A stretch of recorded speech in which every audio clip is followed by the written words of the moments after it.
Assalamualaikum warahmatullahi wabarakatuh. Pemirsa beriman, perkara jodoh memang selalu menarik untuk dibahas. Jodoh bagaikan sebuah misteri, tidak ada yang mengetahuinya kecuali Allah Subhanahu wa Ta'ala semata. Seperti kisah ini. Pada masa akhir era tabi'in, hiduplah seorang pemuda dari kalangan biasa, namun kesolehannya luar biasa. Dikisahkan dalam sejarah bahwa di Irak, tepatnya di kota Kufah, terdapat sungai yang jernih dan menyejukkan. Disinilah kisah itu bermula. Sabit bin Zuta, ya pemuda soleh tersebut bernama Sabit. Diceritakan pada saat melewati sungai tersebut, ia melihat sebuah apel segar tampak hanyut di sungai itu. Karena pada saat itu ia merasa sangat lapar, maka ia berpikir bahwa itu adalah rezeki yang datang di saat yang tepat. Tanpa pikir panjang lagi, ia pun mengambil apel tersebut dan memakannya.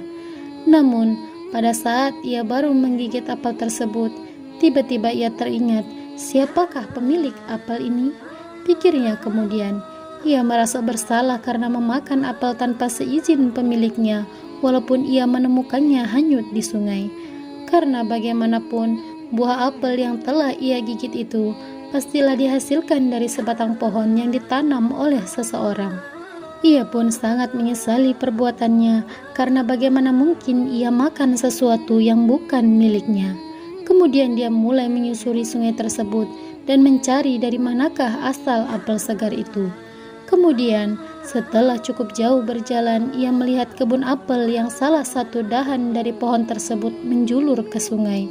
Sehingga tak heran jika apel tersebut jatuh dan hanyut dibawa oleh aliran sungai. Secepatnya Sabit menemui pemilik kebun tersebut dan menghampirinya dengan berkata, "Wahai hamba Allah, apakah apel ini berjenis sama dengan apel yang ada di kebun ini? Saya sudah menggigit apel ini.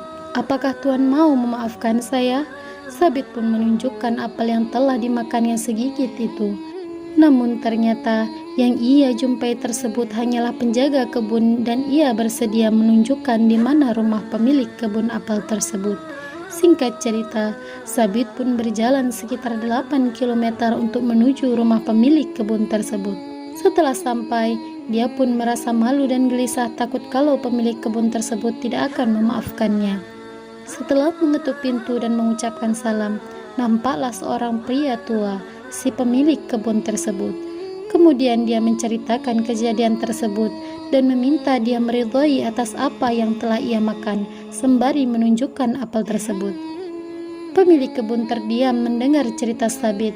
Kemudian dia berkata, "Tidak, saya tidak akan merelakanmu." Sabit pun bersedih lantas menanyakan apa yang dapat ia lakukan agar perbuatannya tersebut dimaafkan. Kemudian pemilik kebun itu berkata, "Saya tidak akan memaafkanmu, demi Allah, kecuali jika engkau memenuhi persyaratanku." Sabit pun bertanya dengan cemas, "Persyaratan apa itu?" Pria itu menjawab, "Kau harus menikahi putriku." Sabit sangat terkejut mendengar persyaratan tersebut, karena menurutnya itu bukanlah hukuman. Dan lebih terperanjat lagi ketika dia mendengar pemilik kebun berkata bahwa putrinya tersebut cacat. Dia buta, tuli, bisu, dan lumpuh. Sabit sangat bingung. Bagaimana mungkin hanya karena dia menggigit sebuah apel yang dia temukan hanyut di sungai, lantas ia menerima hukuman ini. Namun, pada akhirnya Sabit pun menyetujuinya, karena jika dia tidak menerima persyaratan tersebut, maka pemilik kebun tidak akan memaafkannya. Kisah cinta ini pun dimulai. Sabit sang pemuda soleh harus menikahi seorang wanita yang cacat hanya karena sebuah apel.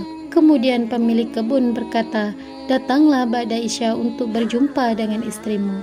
Usai ijab kabul, malam harinya setelah sholat Isya, dengan langkah yang berat, dia pun masuk ke dalam kamar pengantin untuk menemui istrinya. Hatinya sangat bimbang luar biasa, namun dia harus bertanggung jawab atas perbuatannya. Kemudian, Sabit pun mengucap salam dan masuk ke dalam kamar tersebut.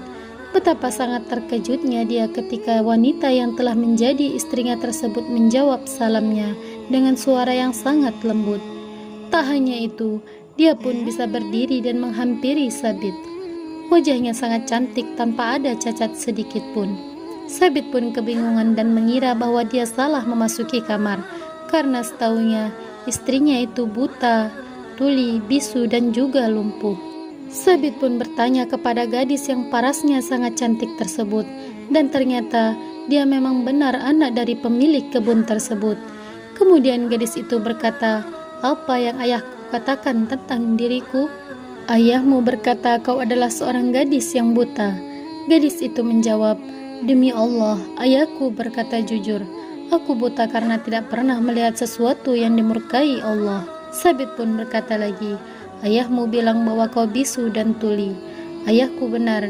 Demi Allah, aku tidak pernah mendengar satu kalimat pun kecuali di dalamnya terdapat ridha Allah." Lalu Sabit berkata lagi, "Tapi ayahmu juga berkata bahwa kau lumpuh." "Ya, ayah benar dan tidak berdusta. Aku tidak pernah melangkahkan kakiku ke tempat yang Allah murkai," ujar gadis itu. Sabit pun merasa sangat senang dan terpesona. Lalu kemudian dia mendatangi istrinya tersebut seraya mengucapkan syukur. Dengan sifat kehati-hatian Sabit membuat pemilik kebun kagum dan menikahkannya dengan putrinya. Ia kagum melihat kegigihan dan kesolehan Sabit.